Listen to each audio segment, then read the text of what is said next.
Today I'm back with my 1964 Chevrolet Corvair convertible. I've gotten the car running, but the brakes don't work, so today let's tackle those and see if we can get it drivable. Now I'm going to start here with the master cylinder. This should be pretty simple. There's just one line and two nuts to take off. I did get a new master cylinder, and this new one comes with a bleeder right here that the old one does not have, so that you can bleed the air out of the master cylinder, making it easier to bleed the whole system once you have it installed.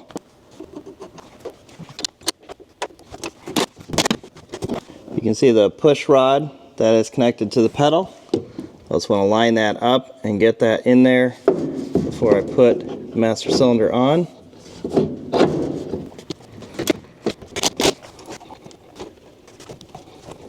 I don't think this pipe is lining up quite right. It's pretty close.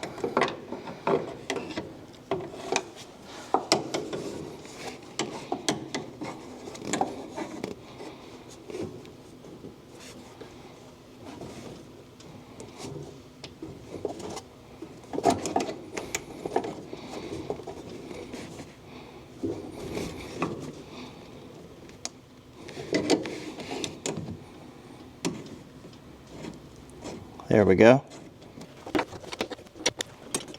And that might be the easiest master cylinder that I've ever changed. I wish they were all like this. I also bought all of the brake hoses and the wheel cylinders. I have the front wheel off now, and to take the drum off the front of this car, the drum is also part of the hub, so I'll have to take the dust cover off and undo the nut that holds the hub on.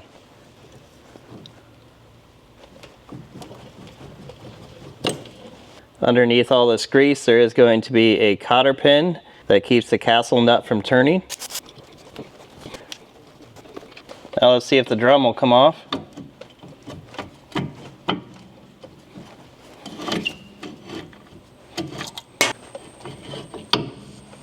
Going to clean off this old grease.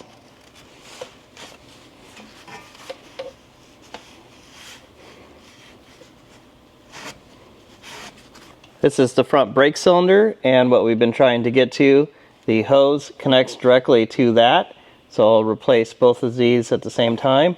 To get the hose off, I need to remove this tiny brake line. This uses only a 3/8 inch wrench, so I'm using a flare wrench so I don't strip it out, but I'm probably going to have to use some persuasion to get that to move. Let's put some penetrating oil on it first, and if that doesn't work, we'll put some heat to it.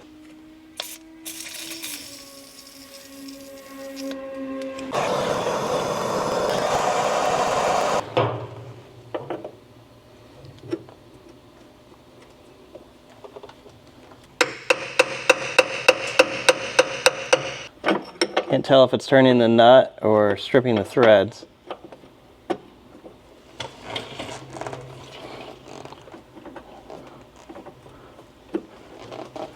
Looks like it is turning the nut, but I think it's also twisting the pipe. Spray a bit more fluid on that.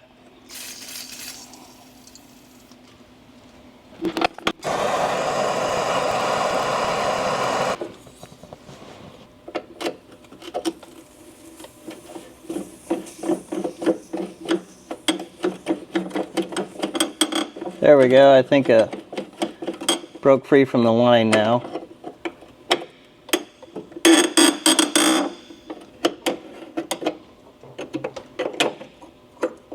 Now to remove this hose, we need to pull this clip off.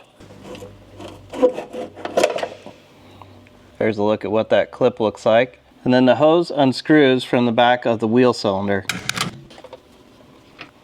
Now to get the cylinder off, I will have to take off at least the springs from the top so I can get these shoes pushed away. If we look at the new cylinder, you can see there's a hole in the top that holds it to the backing plate, and all of this stuff is in the way. I will be reusing these pins. It's hard to see, but there's a lock right here that will have to be punched back, and then this can be spun off. Looks like I might need to use heat here too.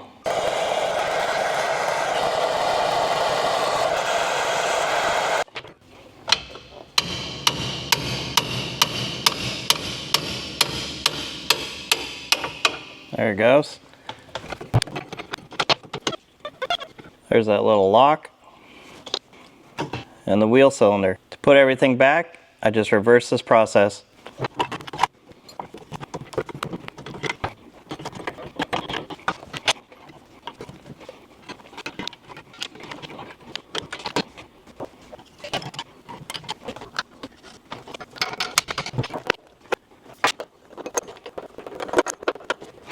I'll switch over to my flare wrench to give the final tightening.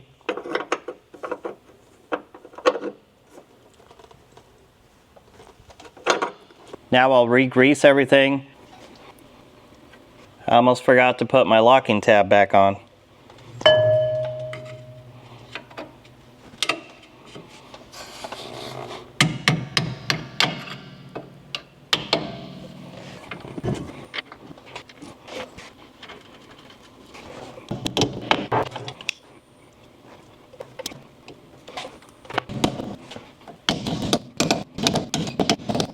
One down, 3 more to go. All the wheel cylinders and brake hoses are on the car and the brakes are bled, so let's start it up and see if they work. All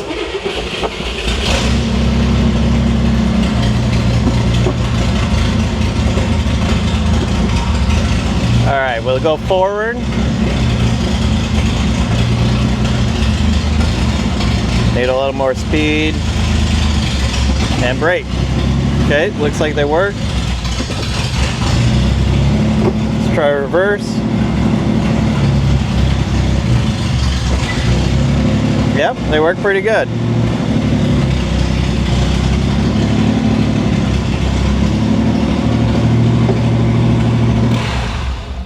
These are the tires that were on the car when I pulled it out of the barn, and these are so terrible that there's no way that I should be driving on the road with these tires. I mean, look at the crack right there. I can't remember if this is the one that was in the engine bay that I had to put on, because one of these tires was really bad. So I can't take this car out on the road, but maybe I can take it out in the parking lot and see if it drives around.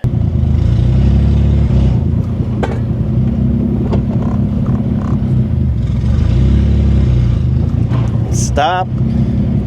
Brakes are working pretty good.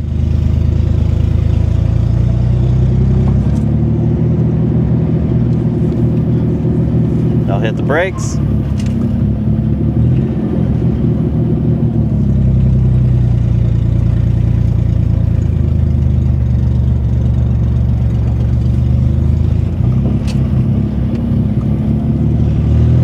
Stops pretty good, actually.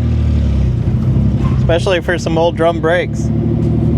If I had good tires, I could definitely drive this car on the street. The car's now drivable, but next time, let's get it roadworthy. Well, that's going to be it for today. So if you want to see more videos with the Chevrolet Corvair, comment below and click subscribe.